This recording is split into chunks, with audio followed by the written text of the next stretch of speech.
এক সময় যে দেশ ছিল আমেরিকার সবচেয়ে ঘনিষ্ঠ মিত্রদের একটি, আজ সেই দেশকেই আমেরিকা বলে অবৈধ রাষ্ট্র, স্বৈরশাসিত সরকার।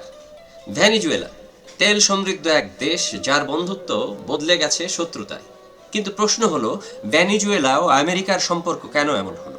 এটা কি শুধু রাজনীতি, নাকি তেলের লড়াই, নাকি আরো গভীর কোনো ভূ রাজনৈতিক হিসাব? আজ আমরা সেই ইতিহাসই খুঁজব। 20 শতকের শুরু থেকেই ভেনিজুয়েলা ছিল আমেরিকার প্রিয় দেশ, কারণ একটাই, তেল। ভেনিজুয়েলায় রয়েছে বিশ্বের অন্যতম বৃহৎ তেল মজুদ। মার্কিন তেল কোম্পানিগুলো দশকের পর দশক এই তেল নিয়ন্ত্রণ করেছে। শুধু ব্যবসা নয়, রাজনৈতিকভাবেও ভেনিজুয়েলা ছিল আমেরিকার নিরাপদ বন্ধু। কিউবা যখন কমিউনিস্ট হলো, লাতিন আমেরিকা বাকি অংশ যখন অস্থির, তখন ভেনিজুয়েলা ছিল একটি গণতান্ত্রিক পশ্চিম ঘেঁষা রাষ্ট্র। এই সময়টায় আমেরিকা ও ভেনিজুয়েলা ছিল একই শিবিরে। 1999 সাল, ভেনিজুয়েলার রাজনীতিতে এক নতুন ঘটনার সূত্রপাত। ভেনিজুয়েলার রাজনীতিতে আবির্ভূত হলেন এক ভিন্নধর্মী নেতা, যার নাম হুগো চাভেজ। চাভেজ বললেন, ভেনিজুয়েলার তেল ভেনিজুয়েলার মানুষের সম্পদ। তিনি ঘোষণা করলেন 21 শতকের সমাজতন্ত্র। তেল জাতীয়করণ হলো, মার্কিন কোম্পানির ক্ষমতা কমতে থাকলো। চাভেজ ঘনিষ্ঠ হলেন কিউবা, রাশিয়া, চীন, ইরানের সাথে। আর আমেরিকা? চাভেজের চোখে আমেরিকা মানেই সাম্রাজ্যবাদ। 2006 সালে জাতিসংঘে দাঁড়িয়ে তিনি মার্কিন প্রেসিডেন্টকে বললেন, দ্য ডেভিল। সেই মুহূর্ত থেকেই সম্পর্ক আর আগের মতো রইল না। 2002 সাল, হুগো চাভেজের বিরুদ্ধে সামরিক অভ্যুত্থান। মাত্র 48 ঘন্টা ক্ষমতাচ্যুত ছিলেন তিনি। পরে জনগণের রাস্তায় নেমার ফলে চাভেজ ফিরে আসেন। কিন্তু এই ঘটনার পর চাভেজ অভিযোগ করেন, এই অভ্যুত্থানের পেছনে আমেরিকার হাত আছে। যুক্তরাষ্ট্র তা অস্বীকার করলেও বিশ্বাস ভেঙে যায়। এই মুহূর্ত থেকেই ভেনিজুয়েলা আমেরিকার সম্পর্ক প্রকাশ্য শত্রুতার পথে হাঁটে। 2013 সালে চাভেজ এক মরণ ব্যাধিতে আক্রান্ত হয়ে মারা যান। ক্ষমতায় আসেন নিকোলাস মাদুরো। চাভেজের অনুসারী, বিশ্বস্ত জন, কিন্তু রাজনীতিতে চাভেজের মতো সুদক্ষ এবং সাহসী অবশ্যই নন। বিশ্ব পরিমণ্ডলও বদলে গিয়েছিল ততদিনে। এই সময়ে ভেনিজুয়েলার অর্থনীতি ভেঙে পড়তে শুরু করে। তেলের দাম কমে যায়, মুদ্রাস্ফীতি আকাশ ছোঁয়া হয়, খাদ্য ওষুধের সংকট দেখা দেয়। আর আমেরিকা সবসময় এইসব সুযোগগুলো নিতে সিদ্ধহস্ত। এই সুযোগে আমেরিকা চাপ বাড়াতে থাকে। একটির পর একটি অর্থনৈতিক নিষেধাজ্ঞা, তেল রপ্তানি বন্ধ, ব্যাংকিং ব্যবস্থা অচল। 2019 সালে আমেরিকা ঘোষণা করে মাদুরো বৈধ প্রেসিডেন্ট নন, বরং বিরোধী নেতা হুয়ান গুয়াইদোই বৈধ প্রেসিডেন্ট। এই ঘোষণা কার্যত ভেনিজুয়েলার সার্বভৌমত্বে সরাসরি আঘাত ছিল। আর এটা সুস্পষ্ট, একটি জাতির আভ্যন্তরীণ সংকট যখন ঘনীভূত হতে থাকে, সেখানেই সাম্রাজ্যবাদ তার বিস্তার এবং তার থাবাটা খুব ভালোভাবে বসাতে পারে। মাদুরো সরকারের বিরুদ্ধে তার দেশের যেই সংকট, সেই সংকটকে পুঁজি করে মার্কিন ছত্রছায়ায় বিরোধী দলগুলো যেই রাজনীতি করতে থাকে, সেই রাজনীতিকে পুঁজি করে আমেরিকা এগিয়ে যেতে থাকে। এই সংঘাত শুধু দুই দেশের নয়, এটি একটি ভূরাজনৈতিক যুদ্ধ। এক পাশে আমেরিকা ও তার মিত্ররা, অন্য পাশে রাশিয়া, চীন, ইরান ভেনিজুয়েলার পাশে দাঁড়িয়ে। ভেনিজুয়েলার তেল শুধু জ্বালানি নয়, এটা ক্ষমতার উৎস। যে তেল নিয়ন্ত্রণ করবে, সে প্রভাব বিস্তার করবে। এই লড়াইয়ে ভেনিজুয়েলার সাধারণ মানুষই সবচেয়ে বেশি ক্ষতিগ্রস্ত। ইউক্রেন যুদ্ধের পর বিশ্বের তেলের সংকটের কারণে আমেরিকা বাধ্য হয় ভেনিজুয়েলার সাথে আবারও আলোচনায় বসতে। কিছু নিষেধাজ্ঞা শিথিল হয়, কিন্তু সম্পর্ক না, সেটি আর স্বাভাবিক হয়নি। আজও ভেনিজুয়েলা ও আমেরিকা একে অপরের শত্রু। আর সেই শত্রুতা ক্রমান্বয়ে কি ভয়ঙ্কর জায়গায় এসে দাঁড়িয়েছে, তা গতকালকের ঘটনার মধ্য দিয়ে বিশ্ববাসী দেখল।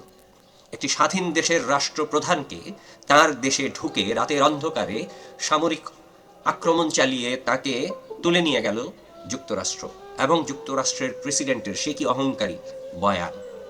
মাদুরোকে ধরে নিয়ে যাওয়া হলো ক্রিমিনালকে যেভাবে ধরে নিয়ে যাওয়া হয় সেরকম। ভেনিজুয়েলার রাষ্ট্রীয় বাহিনী, মাদুরো বাহিনী লড়াই করল, কিন্তু সেই লড়াই অত্যন্ত অপ্রস্তুত ছিল বিশ্ব পরাক্রমশালী আমেরিকার সামরিক শক্তির কাছে। সে কারণেই আজকের পৃথিবীতে বিশ্ব বাস্তবতায় আমেরিকা যে নৈরাজ্য তৈরি করছে, দেশে দেশে যে যুদ্ধ তৈরি করছে, তার মধ্য দিয়ে আবারও এই বিশ্বে অলরেডি ইউক্রেন যুদ্ধের কারণে পৃথিবীতে অনেক সংকট হয়েছে, মূল্যস্ফীতি দেখা দিয়েছে, দেশে দেশে অনাহারী মানুষের সংখ্যা বেড়েছে, মানুষের রুটি রুজি কমেছে, মানুষের ব্যয় বেড়েছে। ঠিক একইভাবে আবার আরেকটি যুদ্ধ নতুন বছরে 2026-এর প্রথম প্রহরে শুরু করে দিল আমেরিকা, এবং এই যুদ্ধের মধ্য দিয়ে পৃথিবীর তেলের বাজারে একটি বিরাট উল্লম্ফন তৈরি হবে, এবং সেখান থেকে মূল্যস্ফীতির জাতাকল আরও বড় আকারে ধারণ করবে। এটি শুধু আমেরিকার বা মাদুরোর বিষয় নয়, এটি শুধু ভেনেজুয়েলার বিষয় নয়। এই জায়গা থেকে যদি আমরা বাংলাদেশের দিকে তাকাই, বাংলাদেশে 5ই আগস্টের যেই পট পরিবর্তন, সেই পট পরিবর্তনের সাথে মাদুরোর শাসনেরও একটি সাযুজ্যপূর্ণতা রয়েছে। মাদুরো চাভেজ যেভাবে একটি কমিউনিস্ট রাষ্ট্রের মতো পরিচালনা করতে করেছিলেন নিঃস্বার্থভাবে, সেই জায়গার থেকে কিছুটা সরে এসেছিলেন, এবং তার মধ্যে যথেষ্ট ডিক্টেটরশিপ তৈরি হয়েছিল, যেটি সাদ্দাম হোসেনের সময় তৈরি হয়েছিল, যেটি লিবিয়াতে তৈরি হয়েছিল। তাদের অনেক ভালো কর্মকাণ্ড থাকা সত্ত্বেও সেখানে যে গণতন্ত্রের যে অভাব, সেই অভাবের জায়গাটাতে খুব দ্রুত ঢুকে গেছে সেই ফাঁক দিয়ে আমেরিকা, এবং সেখানে তারা সাকসেস হয়েছে। মাদুরোকে ধরে নিয়ে যাওয়ার পরে আমরা যদি বাংলাদেশের দিকে তাকাই, বাংলাদেশের রাষ্ট্রনীতি 5ই আগস্টে আমাদের যে পরিবর্তন হলো, তার পেছনেও ছিল আমেরিকা। কিন্তু কেন ছিল? কারণ শেখ হাসিনা এবং আওয়ামী লীগের সেই নৈরাজ্যপূর্ণ রাষ্ট্র ব্যবস্থাপনা, যেখানে গণতন্ত্রের কোনো বালাই ছিল না, গণতান্ত্রিকভাবে সেই সরকারকে পরিবর্তন করার কোনো অধিকার বাংলাদেশের জনগণের ছিল না। আর ছিল না বলেই বাংলাদেশের মানুষ ক্রমান্বয়ে বিতৃষ্ণ হয়ে উঠেছিল, এবং সেই বিতৃষ্ণ মানুষের কোনো যাওয়ার আর কোনো গত্যন্তর ছিল না। সে কারণেই মার্কিন ষড়যন্ত্রটা খুব জোরালোভাবে এখানে ভূমিকা গ্রহণ করতে সক্ষম হয়। তারপরে পট পরিবর্তনের পরে আমরা যেই অন্তর্বর্তী সরকারের ছত্রছায়া এই দেশ পরিচালিত হচ্ছে, এখানে ভারতীয় আধিপত্যের বিরাট একটি আক্রমণাত্মক রূপ আমরা দেখতে পাচ্ছি। পাশাপাশি মার্কিন বলয়ের চাপ আমরা দেখতে পাচ্ছি। পাশাপাশি এই সুযোগকে কাজে লাগিয়ে পাকিস্তানি নেটওয়ার্ক, বিশেষ করে পাকিস্তানি আইএসের দুর্দণ্ড প্রতাপ বাংলাদেশে দেখা যাচ্ছে, এবং সেই সুযোগে বাংলাদেশে যে মবের রাজত্ব কায়েম হয়েছে, সেই মবের রাজত্বের মধ্যে আমরা যে নৈরাজ্যের চর্চা করছি, এই নৈরাজ্যের জাতাকল যদি আগামী দিনে আরও বড় হতে থাকে, আরও বিস্তৃত হতে থাকে, তাহলে আধিপত্যবাদী শক্তি এবং সাম্রাজ্যবাদী শক্তি যে কোনো সময় বাংলাদেশের অস্তিত্বের জন্য চরম সংকট হয়ে দাঁড়াতে সক্ষম হবে, এবং সেই সুযোগ তৈরি করে দেব আমরাই। সুতরাং বাংলাদেশের মানুষেরও ভেনেজুয়েলার এই বিপদ সংকুল পরিস্থিতি থেকে অনেক কিছু জানার আছে, অনেক কিছু বোঝার আছে। এগুলো ভালো করে খেয়াল করে দেখবেন। এগুলোর থেকে আমরা কেউই এই বিশ্ব পরিমণ্ডলের আন্তর্জাতিক রাজনীতির কোনো অংশ থেকে আমরা বিচ্ছিন্ন কোনো দ্বীপ নই। আমাদের রাষ্ট্রের প্রতিটি কাণ্ডে কোনো না কোনোভাবে এইসব সাম্রাজ্যবাদী চক্র এবং এই আধিপত্যবাদী চক্রগুলো তাদের কাজ, তাদের দৌরাত্ম্য, তাদের প্রচেষ্টা, তাদের হীন ষড়যন্ত্র এবং তাদের সমস্ত দুর্বিনীত কৌশলসমূহ তারা অবলম্বন করে যাবে।